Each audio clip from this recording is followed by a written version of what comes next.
Pag-uusapan natin ngayon kung paano mas tatalab yung no contact rule para ma-win mo pabalik ang ex mo sa'yo. First of all mga utol, yung NCR or no contact rule ay napakaraming beses na po nating ine-explain, i-share dito po sa Papong TV. And basically, ito po yung sitwasyon kung saan kayo po ay magka-cut connection muna sa ex natin. Hindi magpaparamdam, hindi magpapakita. Basically, no contact po ang gagawin natin. With the process na medyo kumalma at ma-detox muna yung sitwasyon. Mga panahon o pagkakataon para ma-improve o mabago natin ang ating sarili. Dahil alam naman po natin, pagka kayo po ay nasa breakup, nasa rejection, napaka-vulnerable natin. Ito yung sitwasyon kung saan napaka-destructive at wasak po natin mga utol. Mahina tayo. Itong no contact ang makakatulong sa atin nang sa ganun makaiwas po tayo sa mga tinatawag na post-breakup mistakes or post-breakup depressions. An opportunity mga utol para makapag-improve muna tayo. An opportunity para ma-develop muna tayo. And syempre, slight opportunity rin para ma-miss tayo ng ex natin. Sa aking palagay, and many coaches mga utol sinasabi na ito po ang pinaka-most effective way para bumalik ang ex mo sa'yo. Tumpak yun mga utol.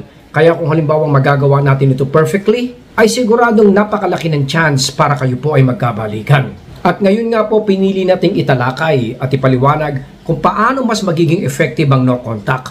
Although kung babalikan natin yung mga previous vlogs natin mga utol, may mga ilan-ilan na dyan na ipinaliwanag nga po natin kung paano ka magiging mas effective.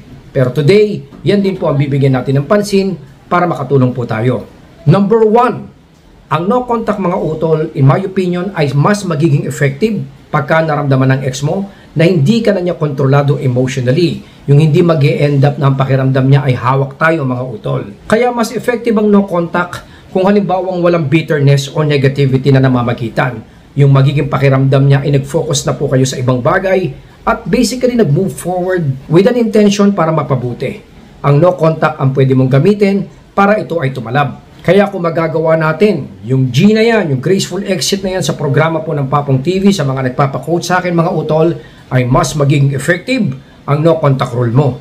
Number 2, connected dun sa sinasabi natin graceful exit mga utol, ay magkakaroon ka kasi ng pagkakataon para maiparamdam mo sa kanya yung pagiging trustworthy natin mga kapatid.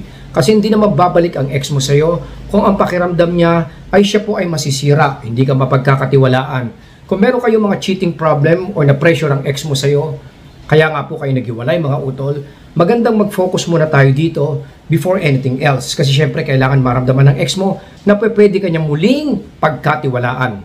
Number 3, immediately mga utol, lumabas tayo. Get out of the damage control feeling ng ex mo sa'yo.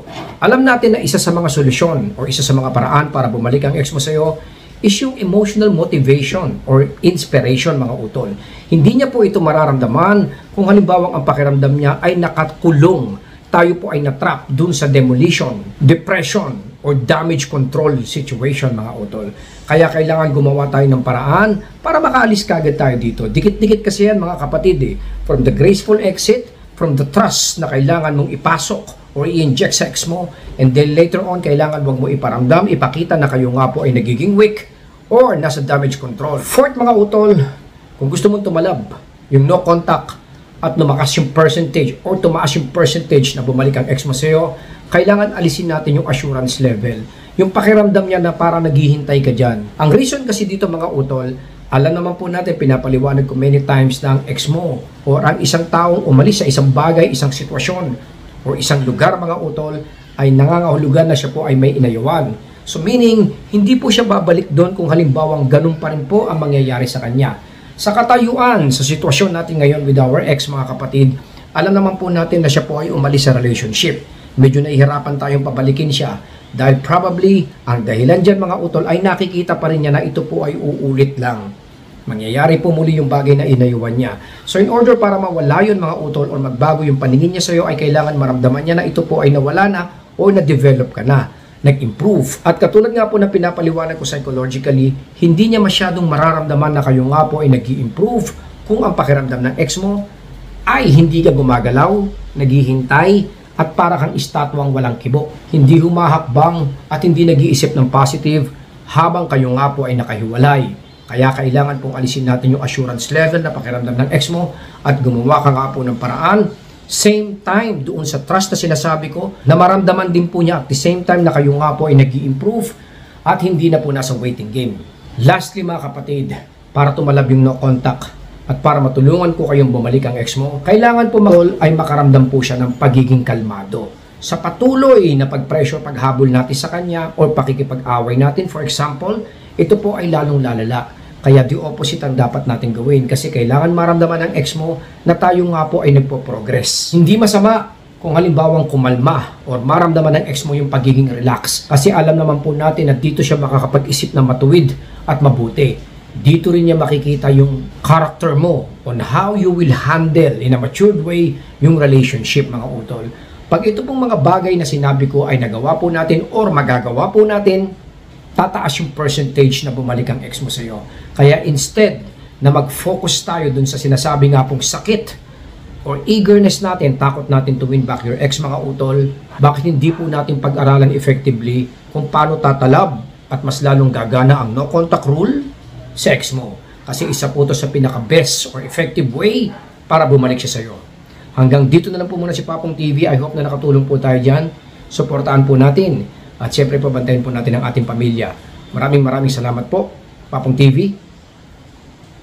Sa nagtatanong sa atin kung ang rebound relationship nga po ba or halimbawa nga pong pinalitan ka kagad ng ex mo after a breakup at gustong malaman ng kasagutan kung halimbawang nasa rebound relationship ang ex-boyfriend or ex-girlfriend mo ngayon, yung halimbawang pinalitan ka kagad right after a breakup mga utol. Alam ko marami pong interesadong malaman kung ito nga po ba ay replacement, siya po ba ay na in love, or ito po ba ay maglalast.